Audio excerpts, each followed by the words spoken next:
महीनों से जांच एजेंसीज की नजरों से फरार चल रहे महाराष्ट्र के पूर्व गृह मंत्री अनिल देशमुख को आखिरकार प्रवर्तन निदेशालय यानी ईडी ने गिरफ्तार कर लिया। 100 करोड़ की हफ्ता वसूली मामले में अनिल देशमुख को करीब 12 घंटे की पूछताछ के बाद गिरफ्तार किया गया। लंबी पूछताछ के दौरान अनिल देशमुख जांच अधिकारियों को गोल मोल घुमाते रहे और किसी सवाल का सही से जवाब नहीं दिया, जिसके बाद उन्हें गिरफ्तार कर लिया गया। अनिल देशमुख सोमवार को सुबह 11:55 पर खुद ईडी दफ्तर पहुंचे थे। इससे पहले कई बार उन्हें ईडी द्वारा समन भेजा गया था, लेकिन पूछताछ में शामिल नहीं हुए। लेकिन बचने का जब कोई रास्ता नहीं मिला तो वे ईडी दफ्तर भी पहुंचे और फिर पूछताछ में शामिल भी हो गए।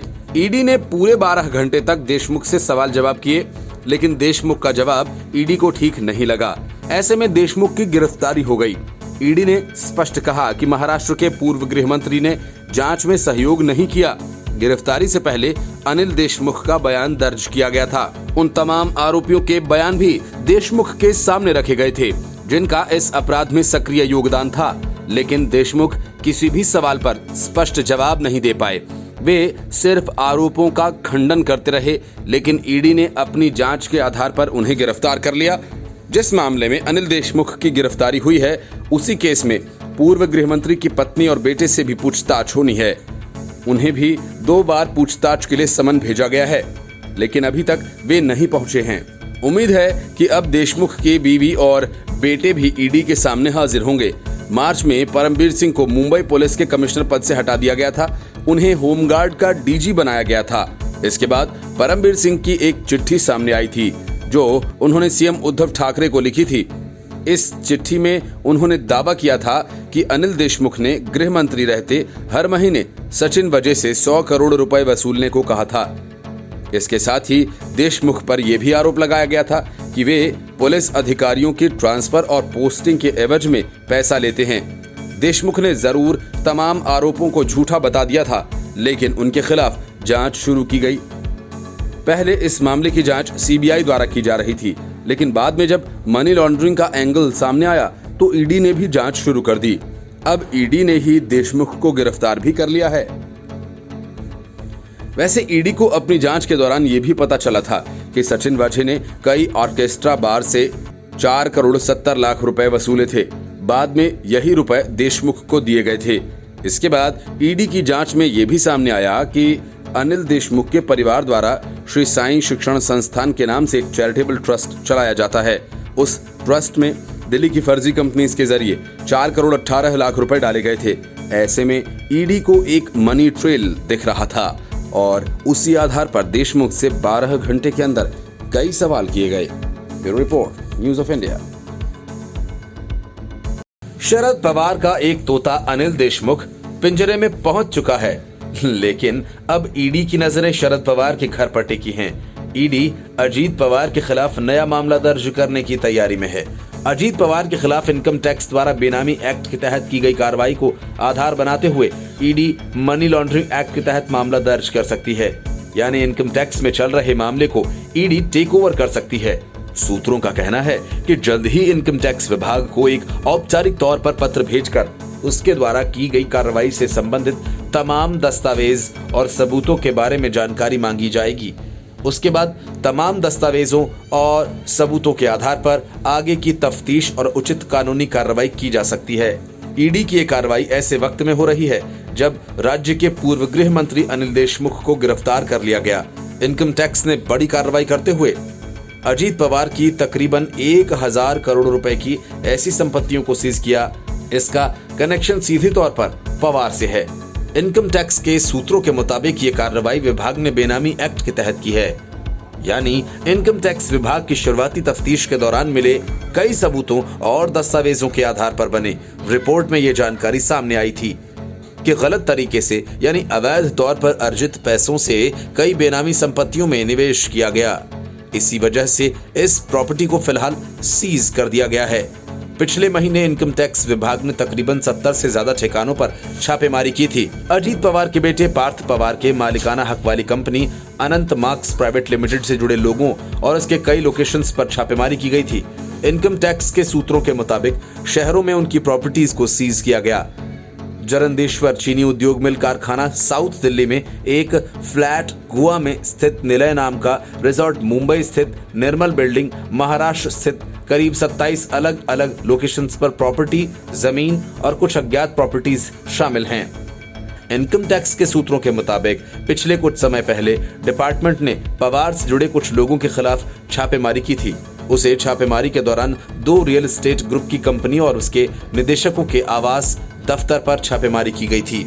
छापेमारी के दौरान कई ऐसी महत्वपूर्ण जानकारियां और दस्तावेज मिले जिसके आधार पर ऐसा दिख रहा था कि रियल एस्टेट कंपनी से जुड़े निदेशकों का सीधे तौर पर अजीत पवार के साथ कनेक्शन है। इसके साथ ही अजीत पवार के कई ऐसे रिश्तेदारों के यहाँ छापेमारी की गई थी जिन पर काला धन छिपाने, टैक्स की चोरी करने, अवैध तौर पर अर्जित पैसों को प्रॉपर्टी सहित अन्य कारोबार में निवेश करने का भी आरोप लगा था। लिहाजा उस वक्त इनकम टैक्स विभाग ने कार्रवाई करते हुए करीब 184 करोड़ रुपए की बेहिसाब संपत्तियों की जानकारी जुटाई। Report, news of India. Navjot Singh Sidhu Congress के प्रदेश अध्यक्ष हैं, लेकिन अब ये पूरी तरह से साफ है कि प्रदेश अध्यक्ष से ज्यादा विपक्ष के नेता की भूमिका वो निभा रहे हैं और कांग्रेस की सरकार के एक एक पुर्जे को खोलकर सबके सामने रख रहे हैं। ताजा मामला चरणजीत सिंह चन्नी का है, जिन्होंने बिजली सस्ती करने का ऐलान किया। चन्नी के इस ऐलान के बाद सिद्धू नाराज हो गए और चन्नी सरकार पर बरस पड़े। सिद्धू ने चन्नी की तरफ से सस्ती बिजली दिए जाने के ऐलान को चुनावी लॉलीपॉप बता दिया और इशारों ही इशारों में कांग्रेस को वोट नहीं देने की भी अपील कर डाली। सिद्धू ने लोगों को कहा कि उन्हें सिर्फ पंजाब की भलाई वालों को ही वोट करना चाहिए। पंजाब सरकार ने 7 किलोवाट के लोड तक बिजली दरों में 3 रुपए प्रति यूनिट कटौती करने का ऐलान किया था। इस पर प्रतिक्रिया देते हुए सिद्धू ने कहा कि चुनाव से 2 महीने पहले लोगों को लॉलीपॉप दो। सवाल यह है कि सरकार इसे लाएगी कहां से? क्या सिर्फ आपका इरादा सरकार बनाने का है और उसके लिए आप झूठे वादे कर रहे हैं? पंजाब के कल्याण का रास्ता रोड मैप से निकलेगा। सिद्धू यही नहीं रुके और उन्होंने आगे कहा, पंजाब सरकार पर 5 लाख करोड़ रुपए का कर्ज है। अगर लोगों को लगता है कि सरकार इस कर्ज को चुका देगी तो यह गलतफहमी है। लोगों के ऊपर भार बढ़ने वाला है। अगर खजाना भरा है तो टीचर्स की सैलरी 50,000 रुपए प्रति महीना क्यों नहीं कर दी जाती? सिद्धू ने कहा कि मुख्यमंत्री ने अब तक तो बजट के प्रावधान को लेकर भी कोई घोषणा नहीं की है। नवजोत सिंह सिद्धू यही नहीं रुके और उन्होंने यहां तक कह दिया कि जो लोग कह रहे हैं कि पंजाब का राजकोष खाली नहीं है, वे झूठ बोल रहे हैं। ऐसा पहली बार नहीं है कि सिद्धू ने चरणजीत सिंह चन्नी के खिलाफ ऐसा बोला हो। चरणजीत सिंह चन्नी के मुख्यमंत्री बनने के बाद भी ऐसी खबरें आई थीं कि वे उनके सीएम बनने से असहज हैं। नवजोत सिंह सिद्धू ने यह भी कहा कि मैं धर्म और सच की लड़ाई लड़ रहा हूं। झूठे वादे करके आप कुछ नहीं कर सकते। पंजाब पर 5 लाख करोड़ का कर्ज है। इमारतों को गिरवी रखा गया है। वेतन आयोग की सिफारिश क्यों लागू नहीं की गई? डीए भी नहीं मिल रहा है क्योंकि सरकार का राजकोष खाली है। सिद्धू ने यह भी कहा कि हमें कोई भी नहीं हरा सकता। यही कांग्रेस का लक्ष्य होना चाहिए। अगर केवल सत्ता की ताकत पाना ही एकमात्र लक्ष्य है तो आपका कोई भी साथ नहीं देगा। नवजोत सिंह सिद्धू ने आज इशारों ही इशारों में राजकोष वाली बात कही। वहीं पिछले महीने सिद्धू ने यह भी कहा था कि चन्नी 2022 में कांग्रेस की लुटिया डुबो देंगे। सिद्धू का ये कहते हुए एक वीडियो आया था। इसके बाद अकाली दल ने भी उनको निशाने पर लिया। जब चरणजीत सिंह चन्नी मुख्यमंत्री बने तो उन्होंने अपनी पहली प्रेस कॉन्फ्रेंस की तो सिद्धू उनके साथ बैठे हुए थे। चन्नी उस प्रेस कॉन्फ्रेंस में कई बार भावुक हुए थे। सिद्धू ने उन्हें कई बार संभाला भी था, लेकिन फिर सिद्धू ने एकाएक अपने पद से इस्तीफा भी दे दिया था। Report, news of India. Anil Deshmukh के गिरफ्तार होते ही महाराष्ट्र की जुगाड़ वाली 3 पहियों की सरकार में खलबली मच गई। वजह ये कि जिस तरीके से अनिल देशमुख वसूली करवाते थे वो सब सिर्फ अपने दम पर तो नहीं करते होंगे और वसूली की रकम के कई दूसरे भागीदार भी होंगे जिन्हें वसूली की रकम का हिस्सा दिया जाता होगा। बीजेपी नेता किरीट सोमैया ने इस वजह से उद्धव ठाकरे और शरद पवार पर निशाना साधा। उन्होंने अपने ट्वीट में लिखा कि आखिरकार उन्हें ईडी के सामने पेश होना ही पड़ा। सोमैया ने कहा 100 करोड़ का हिसाब देने के लिए 100 दिन तो ईडी की कस्टडी में रहना होगा। वसूली में कितना उद्धव ठाकरे का हिस्सा है, कितना शरद पवार का, इसका भी हिसाब देना होगा। पहले जितेंद्र आव्हाड, अब अनिल देशमुख और तीसरा नंबर अनिल परब का। अनिल देशमुख से फिलहाल ईडी पूछताछ कर रही है। उनसे वसूली मामले में पूछताछ की जा रही है। मुंबई पुलिस के पूर्व कमिश्नर परमबीर सिंह ने देशमुख पर हर महीने 100 करोड़ रुपए की वसूली करने का आरोप लगाया था। महाराष्ट्र के पूर्व गृह मंत्री अनिल देशमुख प्रवर्तन निदेशालय के सामने पेश हुए। इससे पहले उन्हें 5 बार समन जारी किए गए थे। न्यूज एजेंसी के मुताबिक देशमुख आज सुबह 11:40 पर ईडी के दफ्तर पहुंचे। फिलहाल देशमुख से पूछताछ की जा रही है। उनसे एजेंसी के असिस्टेंट डायरेक्टर तासीन सुल्ताब पूछताछ कर रहे हैं। तासीन सुल्ताब इस मामले में इन्वेस्टिगेशन ऑफिसर भी हैं। ईडी ने अनिल देशमुख से पूछा होगा कि क्या आप पूर्व एपीआई सचिन वाझे को जानते हैं?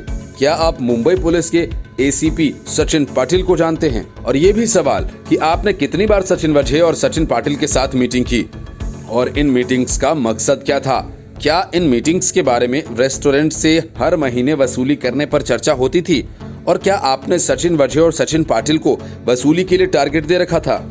बार और रेस्टोरेंट के मालिकों से कब से वसूली की जा रही थी? क्या कुंदन शिंदे और संजीव पलांदे आपके साथ काम करते हैं? सचिन वाझे ने कितनी वसूली की और कितना हिस्सा शिंदे को दिया? दिसंबर 2020 से फरवरी 2021 के बीच वाझे ने कितनी रकम शिंदे को दी? क्या पुलिस अधिकारियों के ट्रांसफर और पोस्टिंग का मामला आप ही देखते थे? पुलिस अधिकारियों के ट्रांसफर के लिए कितनी रकम ली जाती थी? ट्रांसफर और पोस्टिंग मामले में और कौन कौन लोग शामिल हैं? गृह मंत्रालय ने ट्रांसफर और पोस्टिंग के जरिए कितना पैसा इकट्ठा किया? और आपके अलावा वसूली की रकम में किस किस का हिस्सा था? मार्च में परमबीर सिंह को मुंबई पुलिस के कमिश्नर पद से हटा दिया गया था। उन्हें होमगार्ड का डीजी बनाया गया था। इसके बाद परमबीर सिंह की एक चिट्ठी सामने आई थी जो उन्होंने सीएम उद्धव ठाकरे को लिखी थी। इस चिट्ठी में उन्होंने दावा किया था अनिल देशमुख ने गृह मंत्री रहते हर महीने सचिन वाझे से 100 करोड़ रुपए देने की मांग की थी। इसके साथ ही देशमुख पर यह भी आरोप लगाया गया था कि वो पुलिस अधिकारियों की ट्रांसफर और पोस्टिंग के एवज में पैसे लेते हैं। Bureau report, news of India. Aryan Khan drugs मामले में एक तरफ तो नवाब मलिक हर दिन कोई ना कोई खेल कर रहे हैं, लेकिन दूसरी तरफ प्रभाकर साइल और सैम डिसूजा अलग किस्म के खेल में लगे हैं। एनसीबी समन जारी करती है, मुंबई पुलिस को पत्र लिखकर प्रभाकर साइल को खोजने में मदद मांगती है, लेकिन प्रभाकर साइल का कहना है कि उसे तो अब तक कोई समन ही नहीं मिला है। मामले के दूसरे गवाह सैम डिसूजा इस बीच सामने आए और कई तरह के खुलासे कर गए। सैम ने दावा किया कि आर्यन खान के पास से ड्रग्स नहीं मिला था। किरण गोसावी केवल शाहरुख खान से पैसे वसूलना चाहता था। सैम ने कहा कि आर्यन मामले में शाहरुख खान के स्टाफ और गवाह बने कुछ लोगों के बीच डील हुई थी। इस डील में किरण गोसावी और प्रभाकर सैल का हाथ था। दोनों ने शाहरुख खान की मैनेजर पूजा ददलानी से 50 लाख रुपए टोकन मनी के तौर पर लिए थे। डील के पीछे सुनील पाटिल नाम का शख्स था, वहीं गोसावी को निर्देश दे रहा था। मतलब यह कि प्रभाकर साइल और किरण गोसावी दोनों मिले हुए हैं और अपने हिसाब से खेल कर रहे हैं। सैम डिसूजा के खुलासे के बाद शाहरुख खान की मैनेजर पूजा ददलानी सवालों के घेरे में आ गई हैं। रही बात 18 करोड़ रुपए की वसूली की, तो सैम डिसूजा ने इससे साफ इनकार कर दिया और कहा कि मेरा इसमें कुछ भी लेना देना नहीं है। सुनील पाटिल ने मुझे फोन किया था और कहा था कि मेरे पास कार्यालयशिप के बारे में कुछ जानकारी है। उसके बाद उन्होंने मुझे कॉल करके कहा कि एनसीबी अधिकारी के साथ कनेक्ट कराएं। जब मैंने कनेक्ट कराया तो किरण गोसावी का मेरे पास फोन आया। उन्होंने कहा हम लोग अभी अहमदाबाद में हैं, जल्दी मुंबई पहुंच जाएंगे। सैम डिसूजा ने कहा कि गोसावी ने उन्हें बताया था कि आर्यन खान क्लीन है, उनके पास कुछ नहीं मिला और हम उसकी मदद कर सकते हैं। इसके बाद गोसावी ने मुझे आर्यन खान का सिल्वर रिंग का बैग दिखाया और बैग की तस्वीर भी ली। सैम ने कहा कि उसके बाद गोसावी एनसीबी दफ्तर में गया। गोसावी ने आर्यन की आवाज रिकॉर्ड की जिसमें आर्यन कह रहे थे कि पापा मैं एनसीबी में हूँ। सैम डिसूजा ने शाहरुख खान के मैनेजर पूजा ददलानी से भी बात करने का दावा किया है। सैम ने कहा कि उन्होंने पूजा को बताया कि वो इस बारे में ज्यादा नहीं जानते, जो इस मामले को हैंडल कर रहे हैं, आप उससे आकर मिलिए। इसके बाद हम उनसे लोअर परेल में मिले। उस वक्त वहां पर गोसावी, मैं और पूजा ददलानी के पति भी थे। सैम ने बताया कि मुझे सुनील पाटिल के जरिए पता चला कि गोसावी ने आर्यन की मदद करने के लिए 50 लाख रुपए का टोकन अमाउंट मांगा था। किरण गोसावी को बीते दिनों पुणे से पुलिस ने हिरासत में लिया है। आर्यन के साथ उसकी सेल्फी भी सामने आई थी। क्राइम ब्रांच ने उसे 3 साल पुरानी धोखाधड़ी के मामले में पकड़ा है। Bureau report, news of India.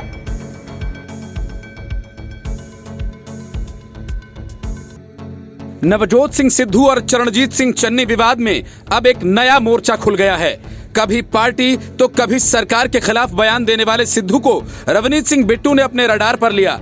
Ravneet Singh Bittu ने कहा कि आज जब चुनाव सिर पर हैं, सुखबीर बादल, अरविंद केजरीवाल और भगवंत मान जिलों और शहरों में जाकर चुनावी जमीन तैयार करने में लगे हुए हैं, तो कांग्रेस अध्यक्ष को भी जिलों और शहरों में जाना चाहिए ताकि पार्टी मजबूत हो सके।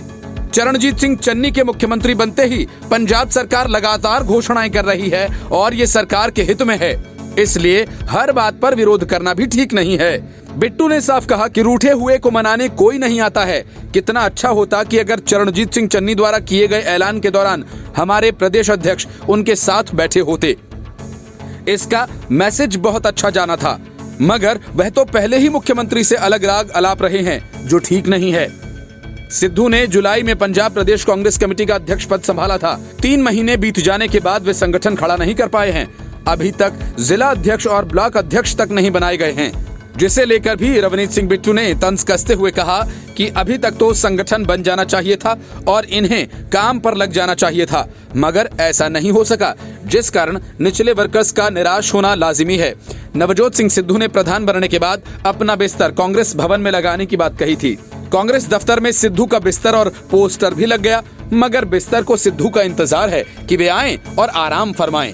बिट्टू ने इसके पहले सिद्धू से कांग्रेस दफ्तर जाने को कहा था। सिद्धू कांग्रेस के दफ्तर गए तो सही, लेकिन बिट्टू के मुताबिक काम गलत कराए। बिट्टू के बयानों से साफ है कि कांग्रेस का सिद्धू से पूरी तरह से मोहभंग हो गया है।